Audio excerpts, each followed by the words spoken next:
Okay, how's everyone doing? Good. Good? Good? Good. Great. Great. Any questions about the meditation? Okay. Well, I have. Yes, please. Yeah, Kathy. So I've been reading, and you've mentioned this here, but I've been reading in your book Fearless Mm-hmm. about on-ramps. Mm-hmm. the little thing. So, let's just say it's a mantra Mm-hmm. that I got a long time ago. Mm-hmm. So is the idea not to just say the mantra inside the whole time I'm meditating, but just like Right, an right. on-ramp? And Right, then I right, should right. stop saying the mantra, or thinking Yeah, the yeah, mantra. that's, yeah. Now, there are forms of meditation in which you use, say, a mantra or some other object of meditation, some object to rest the attention on all the way through, Okay. okay? And the idea is hopefully that let's say the mantra, Okay. becomes less and less on its own. If you use it gently, Okay. if you use it, and was it TM that you were practicing? Transcendental Well, meditation? originally, but I Yeah. forgot that mantra. Yeah, okay, yeah. But then integral yoga. Oh, okay. That one I remember. Okay, so that I've never practiced, so I can't speak to that, but I know that in Transcendental Meditation, or TM, Yeah. which I actually taught for a lot of Right. years, the idea is to, and not everyone gets the idea. A lot of people, I find, misunderstand the instruction in TM, and they think, I gotta keep repeating the mantra. Right, right. And whereas, I studied directly with Maharishi Mahesh Yogi, he's the founder of TM, and he said, yeah, it's like you give your little red wagon a push down the hill, and then it has a tendency to roll down on its own, Mhm. right? But the idea is that eventually the mantra, if you're doing it in this gentle way of just starting it, letting it go as just a faint idea, that in time it fades away. It's like a cough drop fading, Right. dissolving in your mouth. It dissolves in your mind. So that's that method. What we're doing here, and as the word on-ramp implies, Mhm. and by the way, I discovered, I've used this word one day with, we were at a retreat with Rupert Spira, a wonderful teacher who's British, Oh. and I used this word on-ramp. I was asking about he something. didn't know it. And he didn't know it because turns out they don't use that word. Right. And turns out, so in the First time UK I've it's heard called that. a slip road. Slip road. Slip road. So to our British friends, slip road. And the idea of the slip road or the on-ramp is you're just on it for a little while. Mhm. And then you get off it, you get over in the, as we say around here, the diamond lane, the express lane, as soon as possible. And in what we're doing here, the diamond lane, the express lane, is essentially not doing anything. This is meditation without an object. Rather than having the awareness rest on some object, and which hopefully fades away in time, Mhm. maybe we use an object because we've been running around engaging with all these objects of attention all day. Right. Paying attention, the red light, the green light, go on the red. No, don't go on the red. Go on the green. Stop on the red. We got to keep track of all this stuff. Read this book. Do these instructions. Do blah blah blah. So we're paying attention to all these objects of attention. So to go to zero objects of attention all at once would be kind of abrupt. So as a transitional thing, this is the idea of the on-ramp. So we have one object of attention. One thing, so it could be a mantra, and you could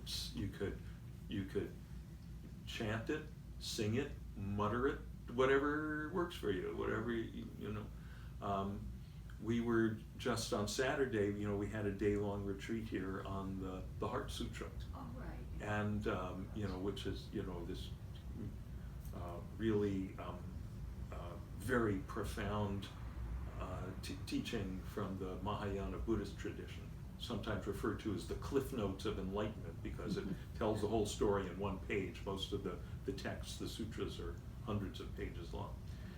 That's why it's called the Heart Sutra. It's the heart of the teaching. And then at the end, in case of one page is too long, they pack the whole thing into a mantra. Oh. With gate, parasangate, bodhi swaha. And so we were doing a lot of that on Saturday, you know, just kind of chanting that together for a while and then letting it go and just hanging out here objectless. So it can be anything. You know, it can be paying attention to the breath. It can be if you're familiar with specific ways of breathing, breath exercises, pranayams. A lot of people learn them in yoga class or whatever, you know, where you're in this nostril out. Then yeah, you can do that. It's all good. You can just rest your attention on an object, on a picture, or you know, on just all the ambient sounds, which we were kind of doing here, just noticing now it's when you got someone guiding, when you got someone here in the designated driver, Right. so you can just relax in the passenger seat, in the back seat of the limo, then you don't have to think much about on-ramps. You know, the on-ramp could just be the voice of some guy up here droning away for a while. So normally we would employ some on-ramp for a little while and then let it go. And we notice, okay, I'm aware of all these things coming and going. All these things that come and go that I'm aware of have this tendency to come and go, this tendency to change. They all have qualities of different colors, sounds, textures. So now those are the things I'm aware of. But there's also awareness, awareness itself, which is the one thing that doesn't come or go or change, because it's not a thing. It's the aware space within which all the things come and go. They're all phenomena. Awareness itself is non-phenomenal, non-changing, no texture, no nothing, just like open space. And so we notice that, and you don't look for it. Yeah. You know, if you try to see it, you know, it's like the fish trying to see the ocean. You're in it. You try to think about it. All your thoughts are happening within it. So you just relax wherever you are. You realize, oh, it's right here, and it's nothing special about it. It's not special meditative awareness.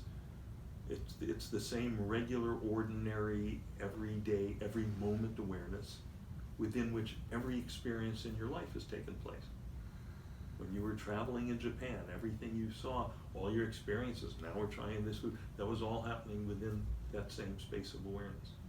You know, your first birthday, you're getting good news, you're getting bad news, you're experiencing being restless, experiencing being tranquil, all happen within that same awareness, because there's only one of them. There's only one of them. There's different feelings, but they all happen within it. But isn't the idea for all that busy thoughts and feelings running around, that eventually, I mean, I don't know, is it that you're supposed to, at some point, I mean, not through trying, not through making an effort, become aware of the awareness and nothing else? Become aware of the awareness, I don't know. and with or without other things. Okay. No, actually, no, it's really a great question.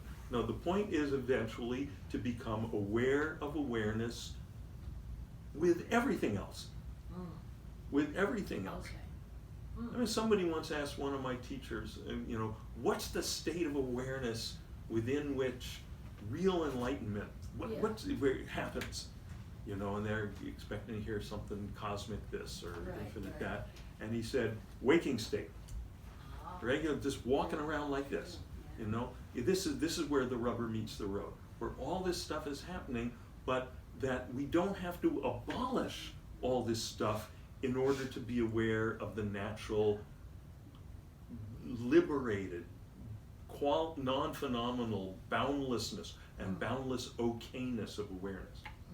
And now, at first, we tend, in meditation, I mean, it's always there. It's been there, as we say, every moment of our life. But mostly, we don't notice it because our attention gets caught up in the things we're aware of. We naturally go to the shiny objects. We're in Japan. Oh, now I'm eating the this, and now I'm eating the that. Of course, and that's great. That's fine. But there's something inside of us that tells us there's supposed to be something else. There's supposed to be something that doesn't change. Something that I can depend on. Something that I don't have to think about, is this okay? You know, with everything else, is this meal okay? Is this what I wanted? Is this relationship going okay? We feel just intuitively there should be something in our life that is, with no effort from us, is boundlessly okay. We thirst for that. Then especially when things happen to us, people close to us die, disease happens, all this stuff happens. Is there something that's immune to all of that? And that's why you're here sitting in this room. Whether you thought of it in those words or not, it's that impulse. I think it's a very basic human impulse. And either people do something about that, or they don't, but sooner or later they come up against the lack of that. Right. So then in meditation, we can start to notice, and you're absolutely right, Kathy, that we can't make the thoughts settle down. We can't try to make, we can try, but it doesn't work, because the harder we try to make things settle down, the more we try to have a non-agitated state, the more we realize, that trying is itself a form of agitation. So it's self-contradictory. Right? So we're trying to make the waters calm by stirring them up, right? Yeah. So, but if we just leave it, leave them alone and they'll come home waggling their tails behind them, right? It's like that. We just let it take care of itself. And it's the old saying in Zen, the muddy water left standing by itself becomes clear. We keep shaking it, stirring it, trying, I gotta get rid of this mud, we just keep it cloudy. We just let it be. And in its own sweet time, the mud settles to the bottom, and the natural clarity of the water, which was there all along, which was its inherent nature all along, we become aware of that, aware of the awareness. Right? So that's what happens in meditation. So there's a tendency for the thinking to become less intense. The thinking, the emotions, all that. But the idea that they have to go away is no. Okay. If for you to be at peace, do all the colors in this room need to go away? No. For you to be at peace, do all the sounds coming? No. Now, thoughts, and this is a really helpful insight from Buddhist psychology. They consider there to be 6 senses: hearing, thinking, tasting, touching, smelling, and thinking. Oh, okay. Right? Right? So that's helpful, isn't it? Just as smelling senses aromas coming and going, seeing notices thoughts coming and going, thinking just notices did I say that wrong? Seeing notices colors and forms coming and going, and then thinking notices thoughts coming and going. So thoughts are nothing special. They're just objects of experience as much as colors and sounds and textures are. It is interesting, and for some people that's really the missing piece, just that little perspective. There's nothing special about thoughts. They just so we don't need to get rid of the thoughts. Once we realize this, we can see we don't need to get rid of the thoughts any more than we need to get rid of the colors or the sounds or the textures. Sometimes things seem to settle down so that there's no thoughts, nothing there. Great, but it's not important. It's not important. And that again about the thinking? Yes. Because So that's new to me. yeah. It's a really kind of liberating perspective that thoughts we can consider, as they are in Buddhist psychology, to be a 6th sense. Not a 6th sense in the sense of telepathy or something, but just seeing, we see colors and shapes. Yeah. Hearing, we hear sounds, pitch and timbre and all that. Feeling, we feel textures and temperature. Smelling, we smell aromas. Tasting, we taste flavors. Thinking, we think thoughts. We notice thoughts coming and going. And they're just objects. Say it again. Well, then thinking is active. You're Well, actively Well, thinking those thoughts. Well, pay attention to it. See if that's the case. See if you have to choose what will be the next thought that pops up in your mind right now. Sound. Right, and that's a thought. Oh, there's a sound. But then there's going to be another thought that has nothing to do. Some point it's going to be, oh, did I leave the light on the porch before I left the house, or whatever. And this stuff just pops up. Now we can choose to pay attention to certain thoughts and pursue them. Okay, now I got to figure out my taxes or whatever. In the same way that we choose, okay, I'm going to pay more attention to these colors, these shapes. Oh, look at this photograph, and who are those people walking along there, and so forth. So yeah, there's just, to some degree, we can choose where we put the attention. But the overall thing, the basic way that these five senses function, which is stuff just comes along without any effort, without any volition, it's the same of thinking. The vast majority, I think, if you pay attention, you'll see most of the thoughts that happen, they just come and go. But the main thing is that there's nothing special about them. They're objects of experience, just like colors and sounds. They're just a little subtler.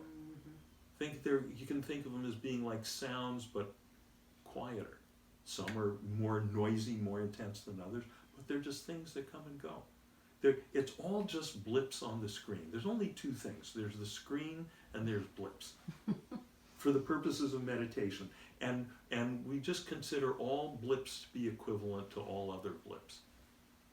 They all come and go by themselves. They all behave more or less in the same way. Some seem to hang around for a while, especially if it's a thought about something that's been very much on our mind. We can be very obsessed by it. But when you realize that you're doing that, just, like here's the mind, here's the thought, and we might think, oh, this thing keeps being here, this thing about this relationship thing or this career thing. I got to get rid of this so I can be at peace in meditation. But see, trying to push it away is just another way of engaging with it.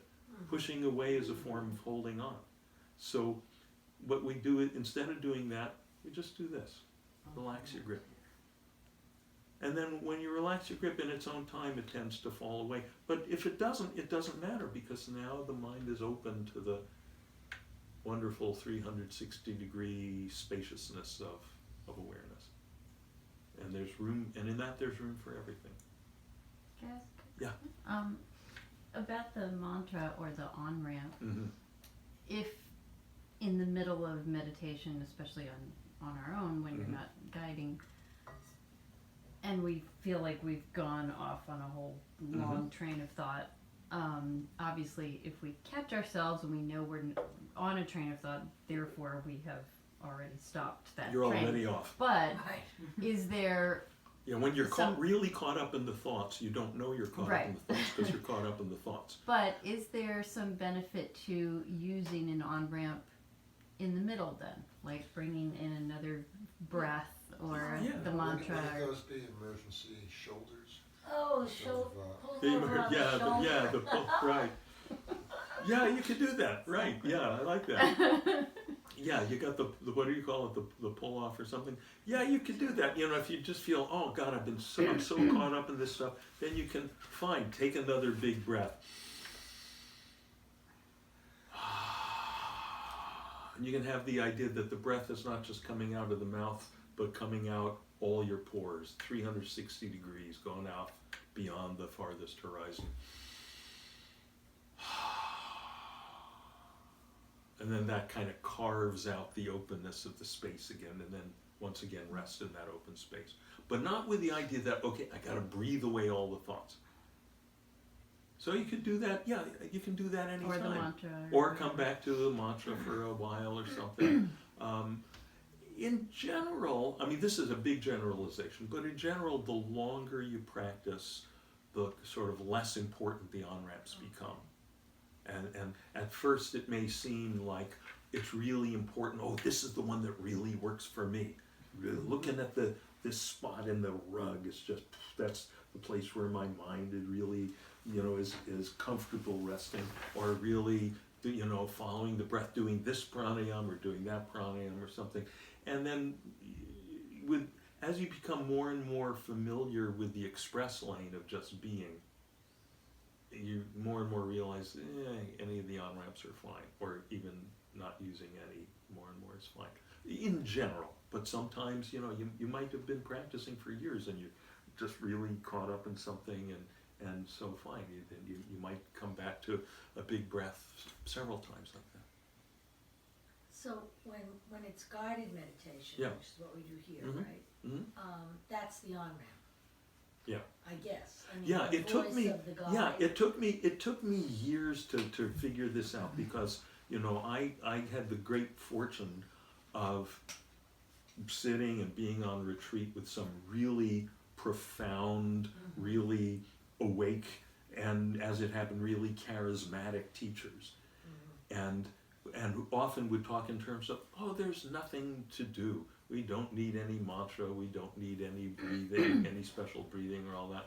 And I'd sit with them and go, yeah, that's great. And then I'd go home and it wouldn't be so much the case. And it took me years to realize, oh, the teacher who's sitting there saying you don't need anything, you don't need any on-ramp, he's the on-ramp. Yeah, okay. His soothing, charismatic presence in that case is the on-ramp. Okay, maybe some Okay. of you have had gone through similar little scenario like that.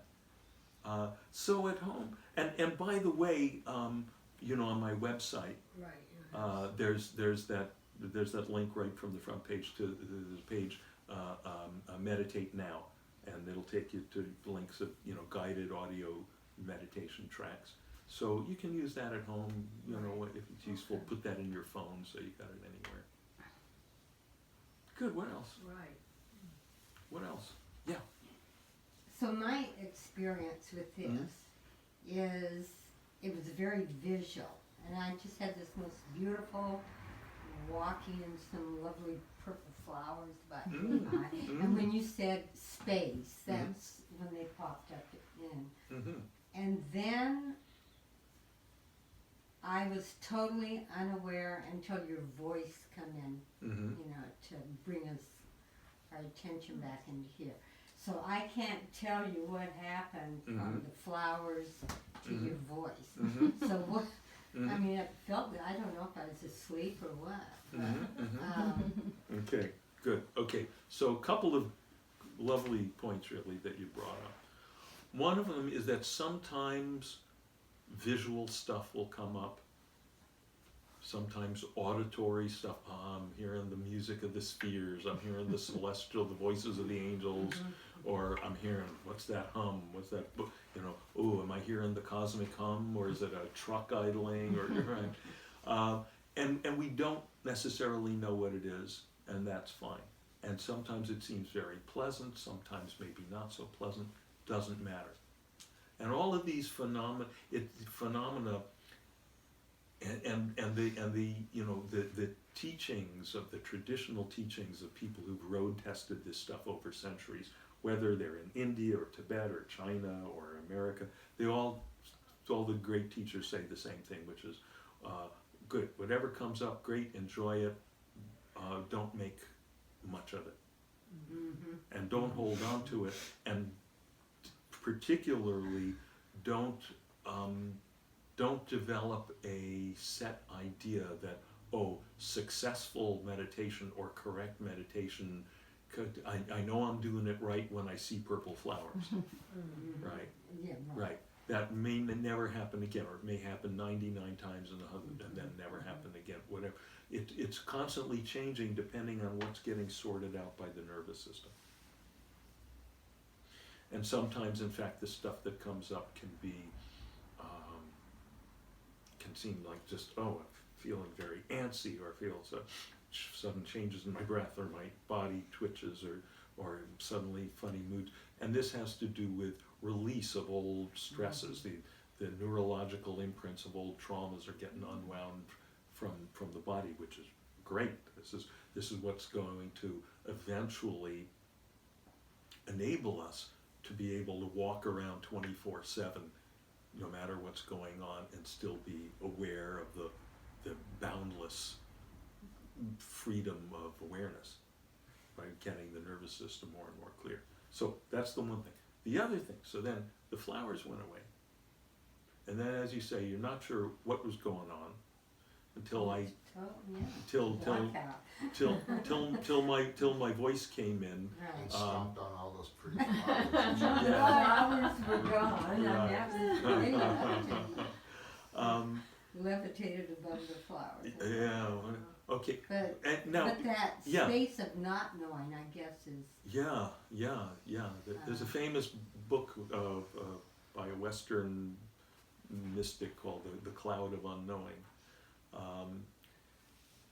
And it's interesting that because this, I mean, if I had $1 for every time I've heard this, I'm not sure if I was asleep. He said something like that. I did. Right. Yeah. Right. But if you think back, I mean, did it seem like you were really, like, did your head fall down? I think so. Yeah, maybe- I didn't know if maybe I not. drew Yeah. or- Yeah, right, right. Yeah. Yeah, and so here's what that sounds like. What it probably was, maybe not. It's not important, but probably what was going on there is this is a little dip into what is known as Turiya. Turiya literally means the fourth one. The fourth one. So the first three states of consciousness that we normally experience in the cycle of the day: waking, dreaming, or REM sleep, and dreamless sleep. 3 completely different ways of experiencing, and physiologically each one is different. Different kinds of brain waves going on, different things going on metabolically, and so forth. The yogis of ancient India recognized that, in meditation there's a tendency for a fourth thing to happen, so they called it Turiya, the fourth one. So what is waking like? Waking state, the screen is switched on, the screen is glowing, and there's activity going on. So we're alert and active. Mind is alert, mind is active. Dream state, mind is not really alert, but it's still active. It's all kind of fuzzy and hazy. So it's kind of like the screen is, got snow and interference patterns and, it's some weird stuff going on, but it's so kind of dim that we're not even sure what happened a moment later. Sleep state, the mind is not alert, not active. It's at rest, but it's dark. Okay? Everyone says, I want peace of mind. You have peace of mind when you're in the deep sleep state, but it's also, in a sense, it's no mind, because you're checked out. Yeah, right. Now, we can see that mathematically there's one more possibility, which is that the mind is at rest as it is in sleep, but alert. Not active, but alert to experience that rest. So that's where you would really have peace of mind and get to experience it. And that's Turiya, that's the fourth one. Now, you very, very commonly, when people first dip into it, they say exactly what you said, which is, I think maybe I was asleep or blacked out, I'm not sure, and something. But, if you cross-examine them, usually they'll say, somewhere dimly in the background, I think a dog was barking or something, but I'm not sure, So then it becomes clear that it was, but we're so used to our previous situation, which is that anytime the mind is not active, it's asleep, we tend to call that, to assume that that's sleep. As you continue to practice, it becomes, the difference between the two becomes more clear. Okay. And Kathy, that's in a sense what you were talking about before, where, where the things become more settled down. Not even necessarily, settled, but what's kind of the essential nature of it is that even if they're not completely settled, it's that we're not engaging with them. It's like the motor can still be going, but we've depressed the clutch. That may not make sense to you unless you drive stick shift. Right. But so the motor of the mind could still be going, but we're not engaged with it. The transmission's not engaged. So it doesn't matter. It's just going on like the colors in the room. So that's the fourth state of consciousness, and where we become aware of awareness. Which part of the sleep cycle does Turiya coincide with? Is it with the rapid eye movement segment? Or? No. No, What I'm saying is, it is other than those three states. Okay.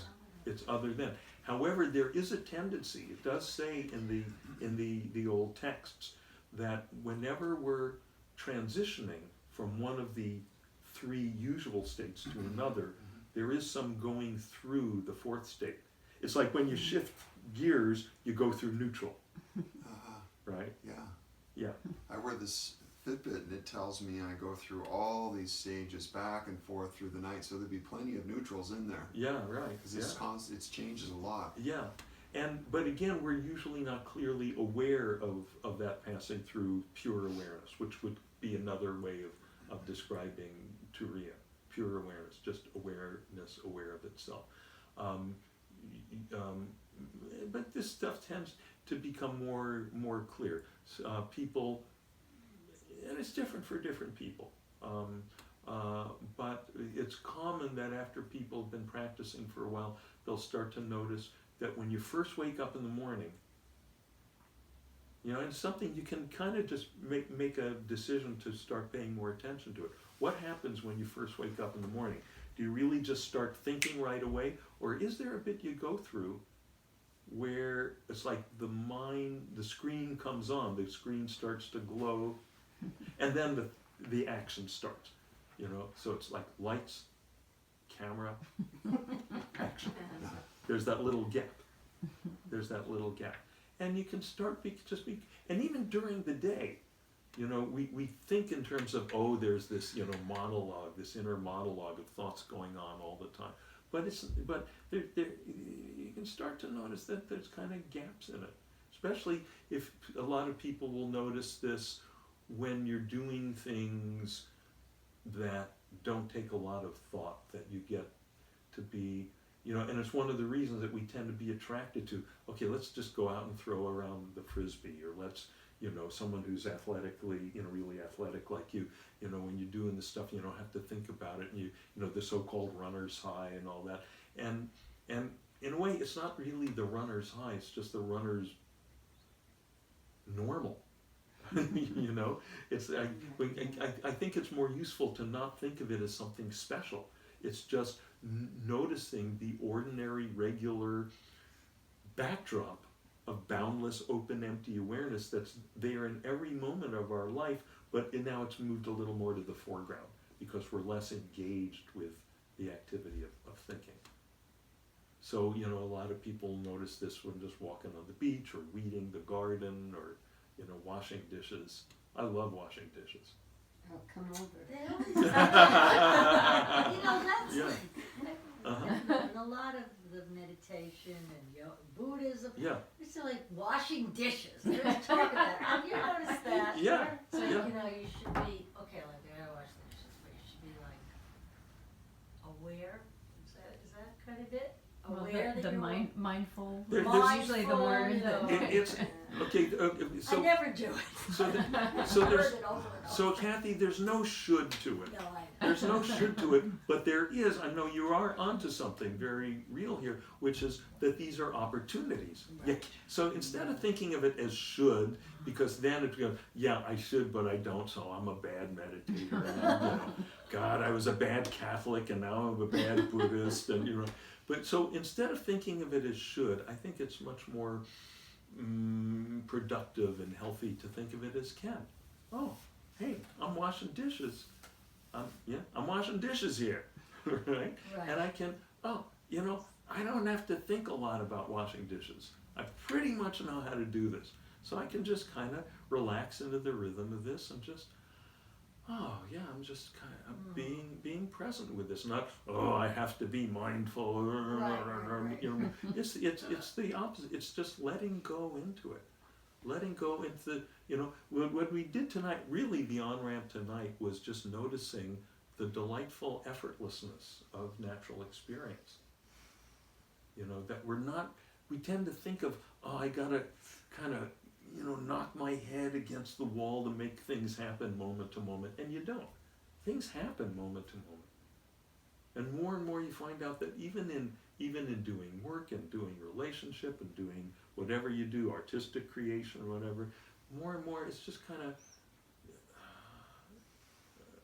being carried along with that, rather than having to make it. You know, it's more taking it as it comes, rather than having to make it as it goes. You know, then that's when it starts being really fun.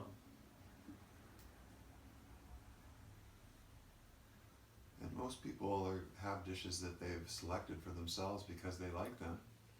And it took a lot of effort by somebody else to fashion those dishes. Yeah. Mm-hmm. And then they look pretty crummy at the start, and after you finish, they look beautiful. Yeah, and you wind up with a clean dish. There's a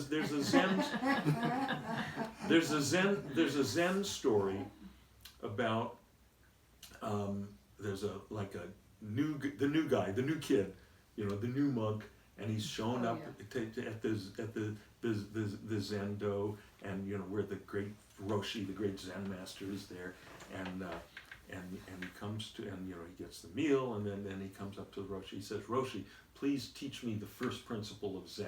You know, like what's the main point thing of enlightenment? And the Roshi said, have you had your meal? And he said, yeah. He said, well, better wash your bowl. There it is.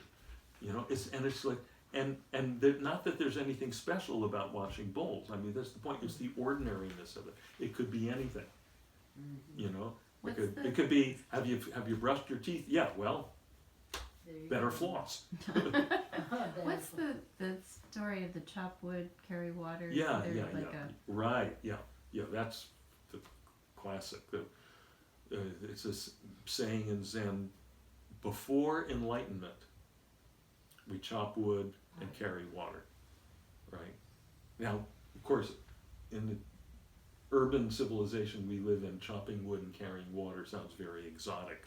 But the point is that it's not exotic, it's the most ordinary thing. Everyone needs to chop wood to get fuel for cooking and for heat, and carry water because, you know, they didn't have sinks that faucets. So so that could stand for whatever are the ordinary things. For us it would be, you know, commute to work and punch your time card or whatever it is. So before enlightenment we chop wood and carry water. But after enlightenment we chop wood and carry water. Right? Is it wood? Everything's exactly the same, Right. except that, you know, I think of it as before enlightenment we chop wood, we carry water. After enlightenment we chop wood, Yeah. we carry water.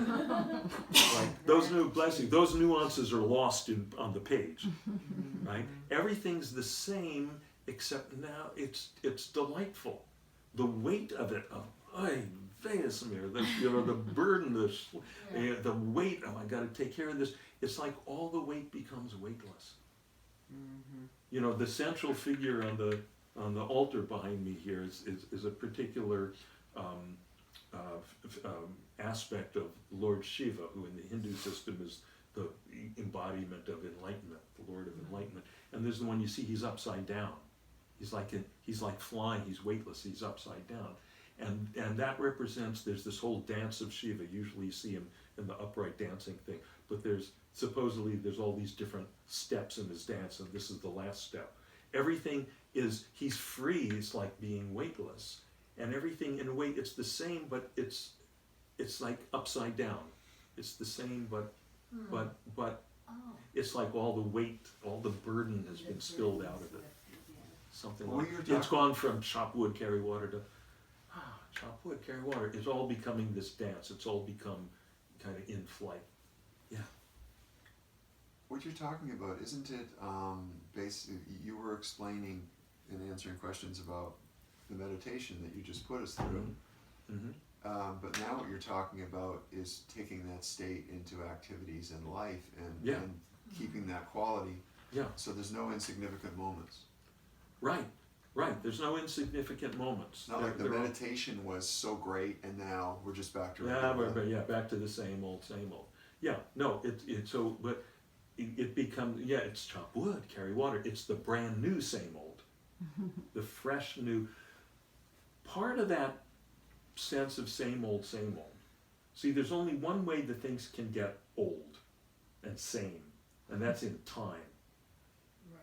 right? That's in time. So it's only in time you get this sense of staleness. I'm walking down the same freaking street. I'm kissing the same woman I've been kissing for 35 years. I'm, working the same job. That we can only have that sense of staleness In time. in time. Things can only be stale in time. Now, one of the things that you start to notice through meditative practice is that there is no time. Time is only, and that's why very commonly people come, especially when they're new here, they haven't done this before, and they raise their hand, and I can see it in their face when I know what they're going to ask. They go, "How long was that? Yeah. Was that 5 minutes? Was that an hour?" And the answer is none of the above.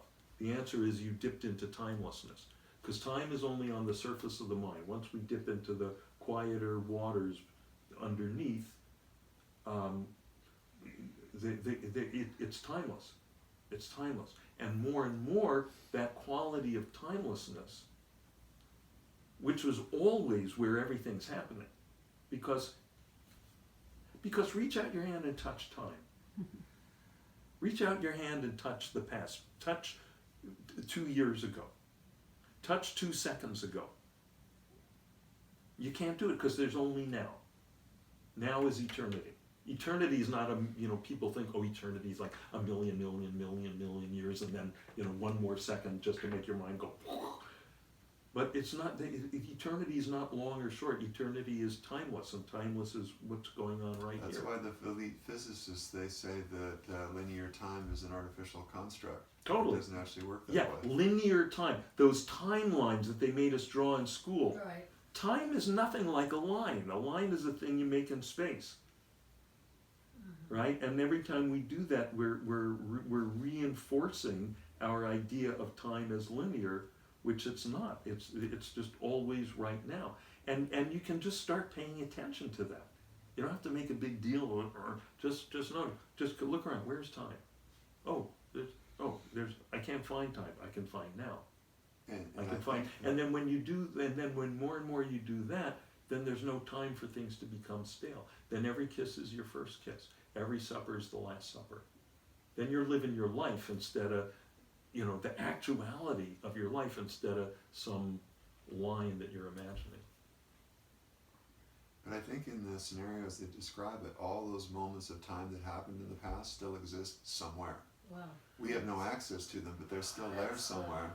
Well, yeah, The Matrix. Yeah, thing, that's we don't have I time. don't know what We don't have time to break all that down. However, because our last meeting 2 weeks ago, remember I spoke out that William Blake poem, Oh, yeah.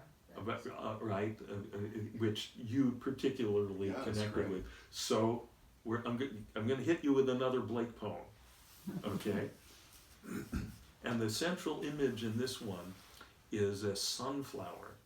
Now, sunflowers, as you may know, the sunflower is a heliotropic flower, which means that as the sun moves across the sky in the course of the day, the sunflower follows it. Okay? So, sunflower, weary of time, who countest the steps of the sun, seeking after that sweet golden clime, and climb here is C-L-I-M-E, meaning climate, that zone, that place. Seeking after that sweet golden clime where the traveler's journey is done, where the youth pined away with desire, and the pale virgin shrouded in snow arise from their graves and aspire where my sunflower wishes to go. Do you know the name? Yeah, sunflower. That's it. And the other one, I didn't know how to find. Eternity. Eternity is an artificial kind of title that we put on. It's really 4 lines carved out of another thing. But let's stay with this for a Okay, moment. all right, We're in the sunflower here. Yeah, All good sunflower. stuff. Beautiful. Beautiful, beautiful. Sun, and of course that's us. We're the sunflower, weary of time. Time is wearying. It's wearying because it's artificial. It doesn't belong there. It's not actually time that's wearying. It's time. It's this concept of time, and that makes us weary because I'm doing this same old thing, going to this same stupid job.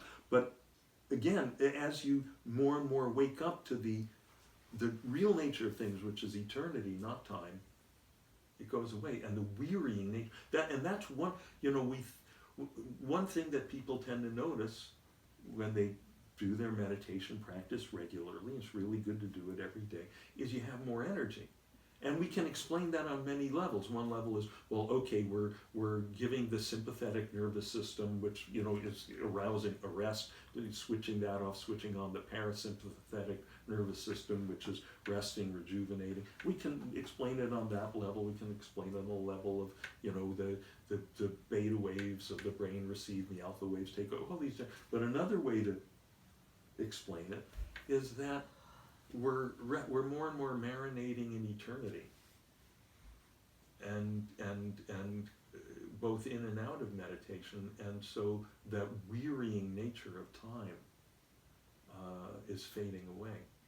So of course we're more energetic, we're more fresh.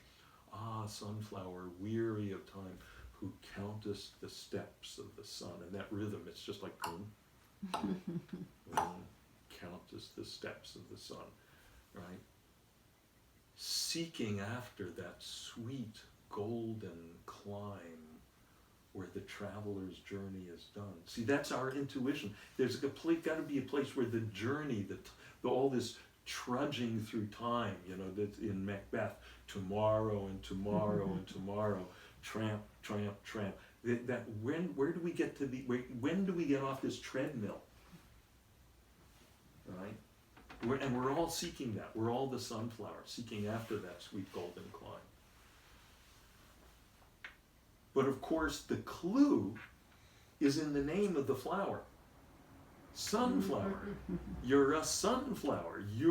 The sun is inherent in you. And that, and the sunflower is called that because it looks like the sun. So it's like there's that thing, we're following it, because it's the source of light, it's the source of life. It's like it's God, but guess what? The God is here. It's there in your name. Seeking after that sweet golden climb where the traveler's journey is done, where the youth pined away with desire.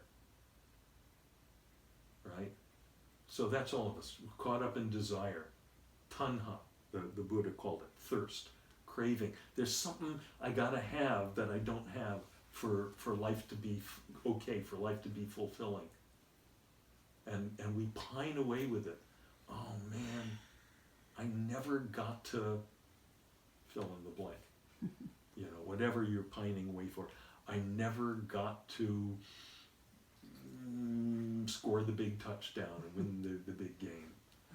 I never got to sleep with Hedy Lamarr or whoever your Brad Pitt or whoever your favorite sex goddess or god is. Other people got to do that stuff and I didn't, that pining away with desire, like there's some box we didn't get to check off. And guess what?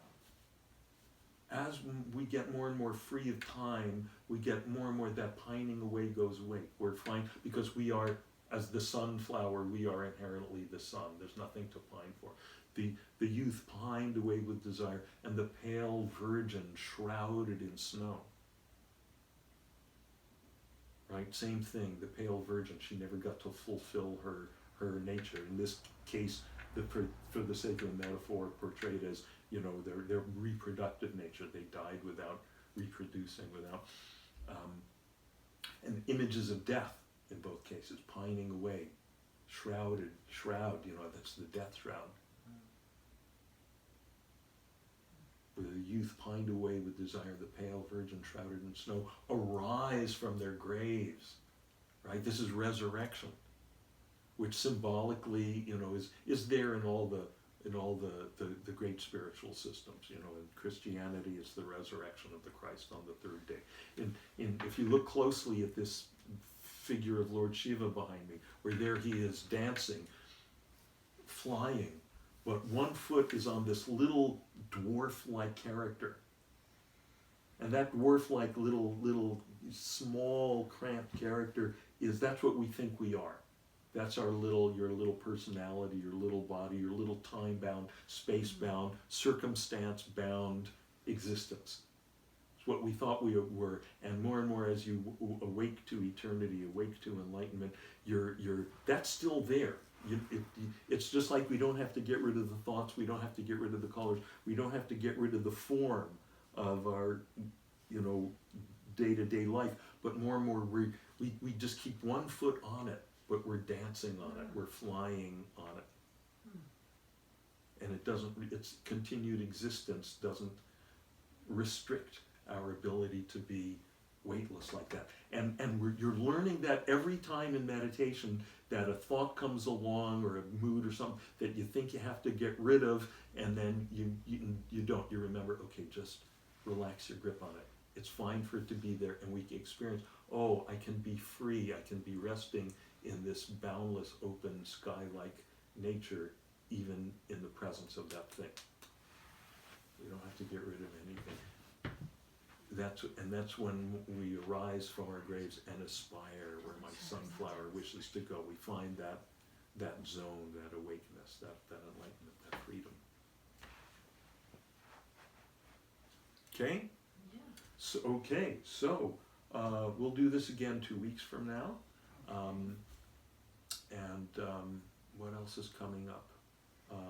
For our friends in the New York, New Jersey area, I will be there doing a day-long retreat on the 6 liberating questions, Sunday, February 23rd. Information's on my website. Be there or be square, as they used to say. Either or be Be square. there or be square. Yep, at the Almonte Legion Stadium. Old boyfriends and girlfriends will be there. KFWB Channel 98. This is my childhood. 93 KHJ. Okay, so may all beings swiftly arise from their graves and aspire where my sunflower wishes to go. May all beings, as soon as possible, realize their inherent liberation. Or to put it in simple terms, be happy. And thus may harmony, peace, spontaneously prevail throughout this universe and all possible universes. And the Sanskrit language for that wish, Loka samasta sukhino bhavantu. Loka samasta sukhino bhavantu. Loka samasta sukhino bhavantu. Om Shanti Shanti Shanti.